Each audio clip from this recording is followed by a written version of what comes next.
Hello. അപ്പോൾ ഇന്ന് നമുക്ക് ഈസി ആയിട്ടൊരു ക്യാരറ്റ് കേക്ക് ഉണ്ടാക്കുന്നത് നോക്കാം.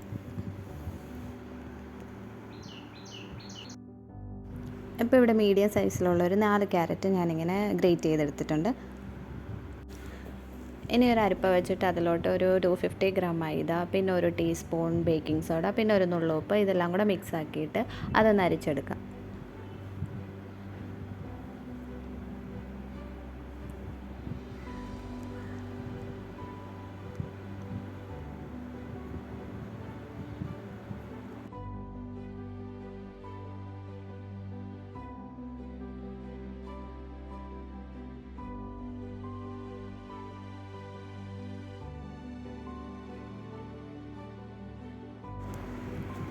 ഇനി നമ്മളൊരു 3-4 മുട്ട എടുക്കുക. എന്നിട്ട് അത് നന്നായിട്ട് ബീറ്റ് ചെയ്ത് നല്ല ഫ്ലഫി ആയിട്ട് വരുന്ന അത്രയും പതപ്പിച്ചെടുക്കണം.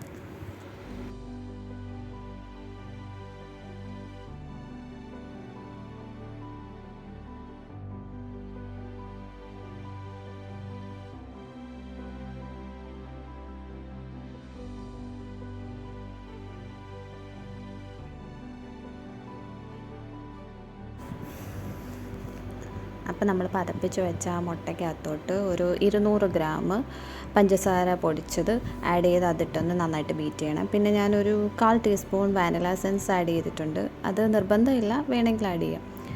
പിന്നെ ഒരു 3/4 കപ്പ് വെജിറ്റബിൾ ഓയിൽ, അത് സൺഫ്ലവർ ഓയിലോ ഏതായാലും മതി. പിന്നെ ഒരു ടീസ്പൂൺ ഓറഞ്ച് ജ്യൂസും ആഡ് ചെയ്തിട്ടുണ്ട്.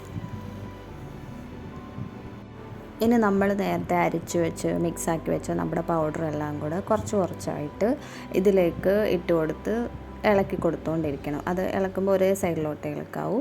പിന്നെ ഒരുമിച്ചിടുകയും ചെയ്യൽ, കുറച്ച് പൗഡറായിട്ട് മിക്സ് ചെയ്യാൻ പറ്റുള്ളൂ.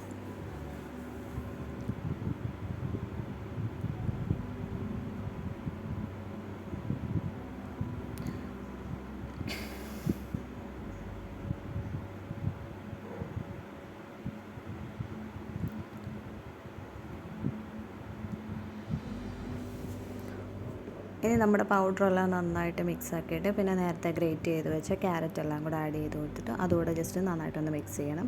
പിന്നെ കുറച്ച് ഉണക്കമുന്തിരിയും കൂടെ നമ്മൾ ഇട്ട് കൊടുക്കണം. ഇനി നമ്മൾ കേക്ക് ബേക്ക് ചെയ്യുന്ന പാത്രത്തിലോട്ട് കുറച്ച് എണ്ണ എല്ലാം കൂടെ ബട്ടർ പേപ്പർ കൂടി ഇട്ടിട്ട് കുറച്ച് എണ്ണയും തടവി കൊടുത്തിട്ട് അതിലേക്ക് നമ്മുടെ ബാറ്റർ എല്ലാം കൂടെ ഒഴിച്ച് കൊടുക്കണം. ഒരു 1/2 പോർഷൻ ബാറ്റർ ഒഴിക്കാവും. ഇനിയും ജസ്റ്റ് നമ്മൾ ഈ പാത്രം ഒന്ന് ടാപ്പ് ചെയ്തിട്ട്, നമ്മൾ നേരത്തെ കേക്ക് ചെയ്ത വീഡിയോ ഇട്ടിട്ടുണ്ടായിരുന്നു. നമ്മൾ ഓവനിലല്ല ചെയ്യുന്നത്, ജസ്റ്റ് ഒരു പാത്രത്തിനകത്ത് വെച്ചാണ് ചെയ്യുന്നത്. അതെങ്ങനെയാണെന്നുള്ളത് ആ വീഡിയോയിൽ ഞാൻ കാണിച്ചിട്ടുണ്ടായിരുന്നു.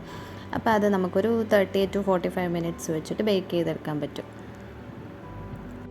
അപ്പോൾ ഒരു 45 മിനിറ്റ്സ് കഴിഞ്ഞപ്പോൾ നമ്മുടെ കേക്ക് റെഡി ആയിട്ടുണ്ട്. കാണാനൊരു ലുക്കില്ലെങ്കിലും നല്ല ടേസ്റ്റ് ഉണ്ടായിരുന്നു കേട്ടോ. നല്ല സോഫ്റ്റായിട്ട് കിട്ടിയിട്ടുണ്ട്. ഇനി ഇതെല്ലാം കൂടെ ഒന്ന് കട്ട് ചെയ്ത് കുറേ പീസുകളാക്കിയിട്ട് നമുക്ക് പ്ലേറ്റിലോട്ടൊന്ന് സെറ്റാക്കി വെക്കാം. അപ്പോൾ ഇത്രേ ഉള്ളൂ, നമ്മുടെ കേക്കെല്ലാം കട്ട് ചെയ്ത് സെറ്റാക്കി കഴിക്കാനായിട്ട് പ്ലേറ്റിലൊക്കെ എടുത്ത് വെച്ചു. അപ്പോൾ എല്ലാവർക്കും merry Christmas and advance happy new year.